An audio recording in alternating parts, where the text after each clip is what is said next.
네, 김동엽의 수익 플러스 오늘도 완옷 김동엽 대표와 함께합니다. 어서 오세요. 네, 안녕하십니까? 네, 대표님 어제 이슈로 정해주신 해킹 그리고 자율주행 AS부터 들어볼까요? 네, 어저께 해킹 이슈가 워낙 대단한 파장이 있었죠. 우리나라 1위 통신 사업자의 해킹 이슈다 보니까 시장에서 미치는 파장이라든가 이런 것들이 굉장히 컸던 것 같습니다. 관련주로 소개해드렸던 종목들의 흐름도 대단했었는데요. 유비벨록스는 거의 점상에 가까운 움직임이 나왔고요. 지니언스라든가 센지랩 같은 경우도 장중 기준이면 20% 이상 상승이 나오기도 했습니다. 전략주로 말씀드렸던 아톤이 오히려 조금 소박하게 움직였다. 17% 정도 상승이 나왔고요. 반면에 자율주행 쪽은 분위기는 굉장히 좋고 오늘도 관련해서 이슈들이 나오곤 있습니다만 어저께 관련주로 말씀드렸던 종목들 3% 이상 6% 정도 출발은 좋았는데 대부분 음봉으로 끝나는 아쉬운 모습으로 마감이 됐습니다.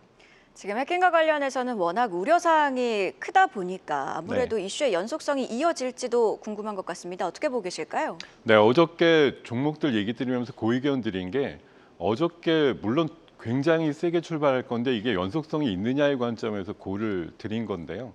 오늘 그 분위기는 이어갈 거라고 생각합니다. 제가 어저께 말씀드릴 때 옛날 팬데믹 때 마스크 사러 약국에 줄 쓴 것처럼 비슷한 장면들이 어저께 그 화면에 좀 많이 보이더라고요. 지금 어저께 하루에 유심 교체가 23만 명이 있었다고 하는데 지금 전체 고객이 2,500만 정도 되거든요.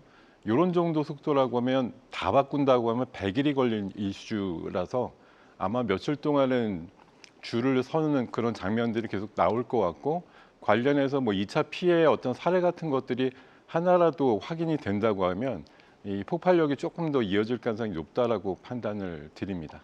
어제 기사를 보니까 중고거래에서는 무려 15만 원짜리 유심이 등장했다 이런 말까지 나오더라고요. 그런 만큼 계속해서 이슈의 연속성 함께 지켜보도록 하겠습니다.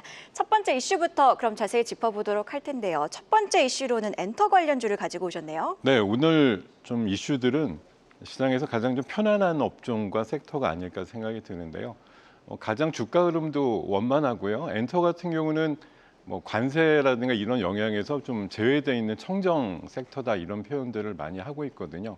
지금 그 기사 제목에서 보시듯이 컴백의 시기가 다가온다. 지금 그 엔터사들의 주력 아티스트들의 컴백이 임박하면서 관련주들의 주가가 다시 들썩이고 있다 이런 얘기들 많이 나오고 있습니다. 대표적으로 BTS 같은 경우는 지금 군대에 가 있거나 이제 제대한 친구들까지 포함해서 앞으로 한 60일 정도 이내면은 완전체가 결합이 될 수 있다 이런 이제 기대값까지 나오고 있는 상황인 것 같습니다. 관련주 체크해 보도록 하겠습니다.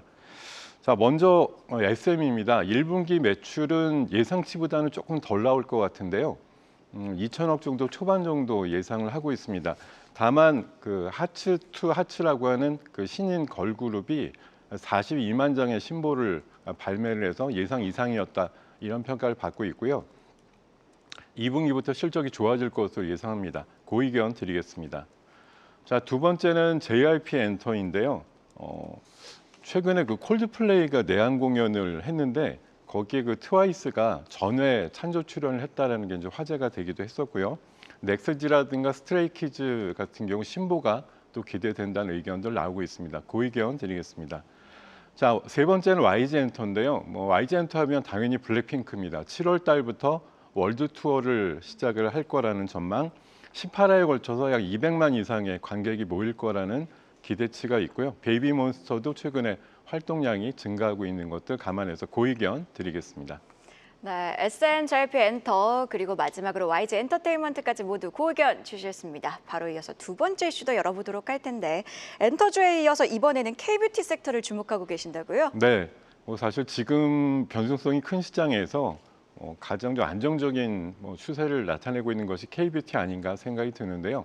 최근에 그 관광공사 중심으로 해서 필리핀 마닐라에서 25일과 26일 양일에 걸쳐서 K뷰티 관련된 글로우업 행사가 있었는데 이틀 만에 한 5천 명 이상이 몰리면서 굉장히 인기를 끌었다고 하고요. 작년도 내한한 동남아시아 쪽 그 관광객의 숫자를 보면 필리핀이 52만 명이 와서요. 전년 대비해서 한 50% 이상 늘었다 이런 평가들이 나오고 있는 만큼 특히 필리핀에 K뷰티의 바람이 강하게 불고 있다는 소식 나오고 있습니다. 작년도 수출이 처음으로 100억 달러를 넘어선 이제 화장품이고요. 미국 쪽에서 프랑스를 제치고 수입 화장품 1등을 차지했다 이런 기사들도 최근에 많이 보고 계실 텐데요. 어쨌든 관세에도 불구하고 K뷰티의 약진이라든가 바람은 계속되고 있다는 관점에서 지속적인 관심 필요하다 의견 드리면서 관련주 체크해 보도록 하겠습니다. 먼저 코스맥스입니다. 중국 쪽의 ODM 쪽에서 특히 좀 두각을 나타내고 있는 기업이고요. 올해 영업이익이 2,100억 정도까지 예상을 합니다. 그 의견 드리겠습니다. 자, 두 번째 종목은 실리콘투입니다. 미국 인디 화장품 쪽의 네트워크 관련된 선두주자로 보시면 되겠고요. 최근에 유럽 쪽의 매출도 49% 늘어났다는 소식 들려오고 있습니다. 그 의견 드리겠습니다. 자, 세 번째는 원택입니다. 최근에 추세가 좋았다가 조금 기관 매물이 며칠 계속되고 있어서 다소 좀 보수적인 의견 당장은 필요하다 말씀을 드리겠습니다. 네, 이렇게 K뷰티에 대한 의견 들어봤는데요. 작년 우리 뷰티계에서 핫했던 키워드가 바로 슬로우 에이징, 저속 노화인데 네. 이 키워드가 점점 해외로도 확산이 되고 있더라고요. 그런 만큼 K뷰티의 확장세 함께 기대해 보도록 하겠습니다. 그런 만큼 전략주도 한번 열어봐야 될 텐데 전략주로는 어떤 종목 가지고 오셨을까요? 네, K뷰티의 대표 주자이기도 하고요. 빅3의 반열까지 오를 걸로 예상하고 있는 APR 말씀을 드리고 싶은데요. 메디큐브라는 브랜드가 굉장히 유명하다고 알려져 있고요. 그리고 5월 8일 정도에 1분기 실적 나올 테니까 기대를 하셔도 좋을 실적으로 나올 것으로 기대를 합니다. 최근에 홍콩에서 약 10일 정도에 걸쳐서 팝업 스토어를 열었는데요. 그 기간 동안에 무려 5만 명 이상이 와서 큰 관심을 보였다는 소식이 있고 메디큐브의 관련된 제품들에 대한 인기가 엄청나게 많았다는 소식들이 들려오고 있습니다. 올해 매출이 1조 원 이상 나올 것으로 보이고요. 영업이익률이 약 17% 이상 나올 것으로 보이기 때문에 1,700억에서 한 1,800억 이상의 영업이익이 예상되는 종목이다 말씀을 드리겠습니다. 목표가는 85,000원이고요. 손절가는 68,000원 제시해드리겠습니다. 네, 이렇게 오늘장 전략주 APR까지 자세한 투자 의견 들어봤습니다. 오늘도 김동엽의 수익 플러스 원의 김동엽 대표와 함께했습니다. 고맙습니다. 네, 고맙습니다. 계속해서 다양한 경제 이슈를 알고 싶다면 구독과 좋아요, 알림 설정 부탁드립니다. AI 캐스터 권미정이었습니다.